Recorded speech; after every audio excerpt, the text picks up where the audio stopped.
मदरसा सही पाया जाएगा, डीओ रिपोर्ट में हम उसको पेमेंट में देंगे। लेकिन 2011 से नोटिफिकेशन जारी होने के बाद से यूँ तो 87 से चल रहा है। जितने पुराने लोग थे, लोग लड़ के लड़ाई मर गए, अब उनके बाल बच्चे भूखे मर रहे हैं। नमस्कार, मैं कृपा शंकर, आप न्यूज़ PR लाइव देख रहे हैं। इस समय पटना के गांधी मैदान में अक्सर देखा जा रहा है कि इन दिनों पटना में काफ़ी चहल पहल देख ले रही है। और चहल पहल इसलिए दिख रही है कि जितने भी बेरोजगार हैं या टीचर हैं, और एस्टेट ले जाए, बीटेट ले जाए, और जो लोग नौकरी कर रहे हैं, होमगार्ड वाले भी धरना दे रहे थे। और अभी हमारे साथ जो लोग हैं मदरसा के टीचर हैं, और ख़ास तौर से इनकी यही मांग है कि हम लोग को जांच किया जा रहा है और हम लोग का वेतन नहीं दिया रहा है। आखिर में वेतन दिया जाए, हम लोग का जाँच करते रहना चाहिए, लेकिन वेतन कम से कम दिए, यही मांग है आप लोग में। सर हम लोग कब आप नियुक्त हुए? नियुक्त तो हम तो 2011 में हुए, लेकिन 2011 हो गए। हाँ, लेकिन अब तक सरकार पेमेंट नहीं किया। और हमसे पहले भी ये मदरसे जो है, एक कैटेगरी है 2459, उसमें 814 को सरकार पेमेंट की है। उसके अलावा 1646 और 339 की कैटेगरी है। ये मदरसे को 1987 में सरकार ने नोटिफिकेशन किया था, तनख्वाह देने का वादा किया था। लेकिन जगन्नाथ मिश्रा की सरकार, लालू जी की सरकार मुसलमानों का कत्लेआम की, जो मौलवियों को, मदरसों को बिल्कुल नज़रअंदाज की। उसके बाद नीतीश जी आए, सचर कमेटी और मिश्रा कमीशन के आधार पर, जब मुसलमानों के यहाँ जब अल्पसंख्यक के मोहल्ले में बहुत ज़्यादा गरीबी और कम इल्मी का जो शिकार लोगों को पाया, तो नीतीश कुमार ने यह फैसला लिया कि मुसलमानों के यहाँ शिक्षा को, तालीम को बढ़ावा देने के लिए, विकास के लिए इन मदरसों को, जो मदरसे को जगन्नाथ मिश्रा ने 1987 में रजिस्टर्ड कराया था, तनख्वाह देने का वादा किया, तो उसको तनख्वाह देने का उन्होंने 2011 में वादा किया। लेकिन वादा सिर्फ वादा ही रह गया। आज तक 814 मदरसे को सरकार ने पेमेंट किया और उनके साथ कोई अब तक जाँच का कोई मामला नहीं था। अभी कोई जांच बैठाया। हम लोगों का 2011 से लेकर आज तक 3 बार जांच करा लिया, किसी का 4 बार जांच करा लिया। हर बार जांच कराते समय विभाग या बोर्ड या सरकार का यही हुक्म रहा कि आप लोग जांच कराइए। सरकार का तो काम है जांच कराते, लेकिन वेतन भी देना तो काम है। नहीं, आज तक वेतन नहीं दिया, जांच तो कराया, हर बार सही पाएगा। कहा जाता है, खास तौर से बिहार में कहा जाता है कि मुसलमानों की हितैषी सरकार चल रही है। नहीं, ये सारा सर झूठ है, सारा सर झूठ है, सारा सर झूठ है। यही तो चल रहा है। नहीं, जब तक बीजेपी साथ में रहती है तो मदरसों का विकास होता है। जब ये RJD वाले साथ में आते हैं नीतीश कुमार के, तो नीतीश कुमार भाग जाता है। और असली मदरसा का दुश्मन नीतीश कुमार। मतलब असली मदरसे के, असली मुसलमानों के दोषी एक तरीके से माना जाए तो RJD है। हाँ, नीतीश कुमार के साथ ये मुसलमानों का दुश्मन लालू जी भी थे।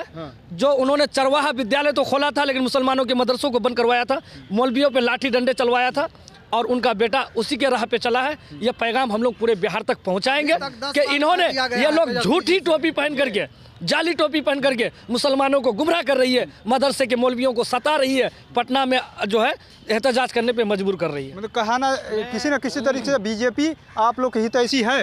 मदरसे के लिए कहीं ना कहीं बीजेपी बेहतर। बीजेपी भी तो यूपी में जांच कर रहे हैं। यूपी का मामला अलग, हमारा बिहार में जो बीजेपी का मामला, वही बात हम कहना चाह रहे हैं। 12 सरकार सुन ले एक बात, आप 12 बजे रात में मेरे मदरसे में आइएगा तो हम जांच से घबराने वाले नहीं हैं। हम जांच कराएंगे, कराते हैं, कराते रहेंगे। लेकिन पेट का भूख बंद होना हाँ, चाहिए। पेट का जो असल मसला है वो तो कम से कम सॉल्व कीजिए। कहेंगे किसको? आप ही को कहेंगे। आप हमें गुमराह नहीं कर सकते काफ़ी दिनों तक।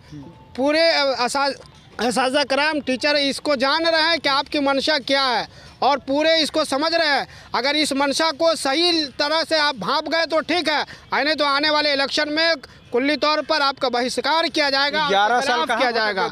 11 साल से लॉलीपॉप दे रहा है, 11 साल से हमको गुमराह करा। 15 बार धरना दिए हैं, और ये अभी न्यायालय में एक केस है, उस न्यायालय के केस के ऊपर कोई टिप्पा टिप्पणी तो नहीं कर सकते। न्यायालय जब चाहे मेरे मदरसे में जांच करवा ले, हम तैयार हैं। लेकिन असल आप कहाँ से हैं? हम सिवान से आए हैं।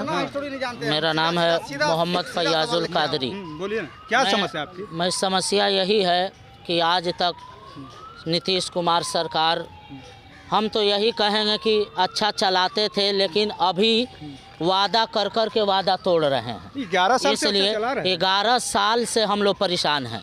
हाँ, तो आप बोले अच्छा इसलिए चला रहे हैं। परेशान चला रहे थे। कुछ मदरसा किए, उसके बाद हम लोग के झांसा देते रहे हर बार कि अब कर देंगे, अब कर देंगे, ये इलेक्शन में कर। लेकिन अभी बिहार का दौरा कर रहे हैं तो जगह जगह मौलाना लोग कागज़ भी बढ़ा रहे हैं, तो कह रहे हैं कि हाँ अब कर देंगे, हाँ अब करने जा रहे हैं, लेकिन उनका ध्यान नहीं है मदरसों पर। मैं इतना ज़रूर कहूँगा कि श्री नीतीश कुमार जी और तेजस्वी यादव जी अगर इस बार मदरसा 2459+1 और 339 जो ग्रेड में मदरसा अभी बोर्ड में जो कागज़ पढ़ी अगर अभी नहीं हुआ तो पूरे तौर पर हम लोग बिहार में उनके खिलाफ आंदोलन करेंगे और अब की बार ना लालू यादव की सरकार बनने देंगे ना नीतीश कुमार के, अगर हम लोग के साथ नहीं दिए तो।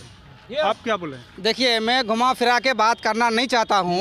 मेरा कहने का मतलब ये है कि 11-12 साल हो गया मदरसा को, मदरसा का जो वैल्यू दिया था नीतीश कुमार जी। लालू प्रसाद यादव मुसलमान का शोषण किया, उसके कंधे पे बंदूक रख के चलाया।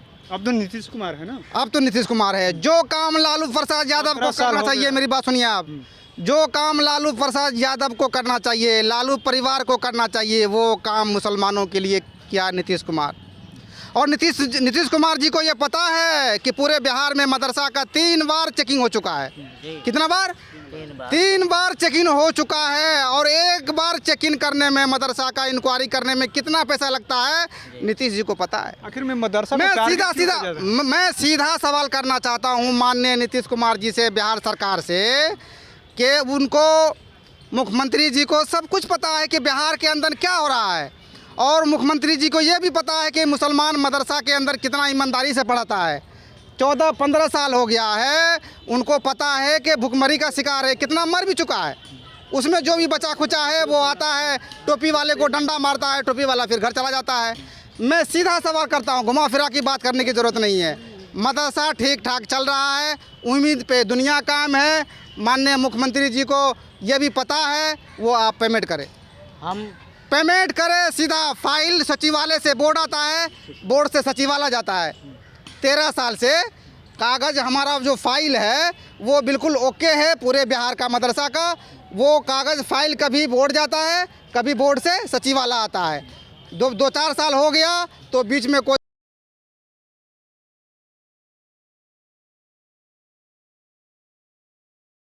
दूसरे जो बहाल हुए 2011 से लोग लड़ रहे हैं, जांच करवा करके मदरसा बोर्ड में भेजे, उसमें से सिर्फ 814 का पेमेंट हुआ। बाकी जो है ना जांच पे जांच सरकार करा रही है। एक जांच करवा के भेजते हैं, फिर दूसरी जांच में हम लोग को फंसा देती है। अभी दूसरी जांच करवा करके भेजे हैं, फिर तीसरी जांच में फंसा दी। सरकार का यही काम है, फाइल कभी बोर्ड से सचिवालय जाता है, फिर सचिवालय से कभी फाइल वो बोर्ड में आता है। सरकार हम लोग के साथ सौतेला रवैया अपना रही है, जबकि हम लोग भूखे प्यासे पढ़ा रहे हैं मदरसे में, हम लोग के बच्चे भूख मर रहे हैं, उसके बाद भी हम लोग को पेमेंट नहीं मिल रहा है। तो हम लोगों ने यही फैसला किया है कि अगर हम लोग को पेमेंट नहीं देगी सरकार तो हम लोग यही करेंगे, आखिर में आपको या तो भूख हड़ताल करेंगे या सरकार के खिलाफ आंदोलन करेंगे। इसलिए हम तमाम मीडिया वाले से यही गुजारिश करेंगे कि माननीय मुख्यमंत्री नीतीश कुमार तक ये बात पहुंचाएं कि नीतीश कुमार कम से कम हम गरीबों पर भी ध्यान दें, हम लोग के बाल बच्चे जो भूखे मर रहे हैं। तो आपने सुना किस तरीके से पूरे बिहार के जो मदरसा के शिक्षक हैं वो अपनी 2011 में तो नियुक्त हो गए, लेकिन उनको 11 के बाद से 23 आ गया, अभी तक उनको वेतन नहीं दिया जा रहा और 3-3 बार उनकी जाँच कराई जा रही है। जिस तरीके से किसी न किसी अपराधी का जांच किया जा रहा है, उस तरीके से कहीं ना कहीं कहा जाए कि इनका जो दुर्व्यवहार किया जा रहा है, मदरसा के जो टीचर हैं खास तौर से कह लिया जाए। और इनका ये भी कहना है कि लालू प्रसाद यादव मुसलमानों के लिए खास तौर से जिस लोग कहते हैं कि मुसलमानों के हितैषी हैं, वो हितैषी नहीं है, वो एक तरीके से उनके दुश्मन बराबर हैं। लेकिन अभी तो नीतीश कुमार है और नीतीश कुमार लालू प्रसाद के साथ है, महागठबंधन की सरकार चल रही है। कहीं ना कहीं नीतीश कुमार से भी ये लोग खफा है। उनका कहना है कि जब बीजेपी के साथ रहते हैं तो भी अच्छा काम करते हैं, लेकिन अभी पिछले दिन वो बीजेपी के साथ थे तो इनका न्याय नहीं हुआ। तो कहीं ना कहीं ये कहना है इनका साफ साफ कि अगर आगे इनका न्याय नहीं होगा तो ये लोग भी सड़क पे उतरेंगे। और सड़क पे उतरेंगे तो आप देख रहे हैं किस तरीके से बिहार में ही पूरे शिक्षा व्यवस्था चौपट एक तरीके से चल रही है। आने वाले समय में भी क्या दरदशा होगा। और ख़ास तौर से इनका ये भी गुहार है कि नीतीश कुमार जल्द से जल्द हम लोग की मांग को सुन ले। तो ऐसे ही तमाम खबरों को देखने के लिए न्यूज़ PR लाइव देखते रहें।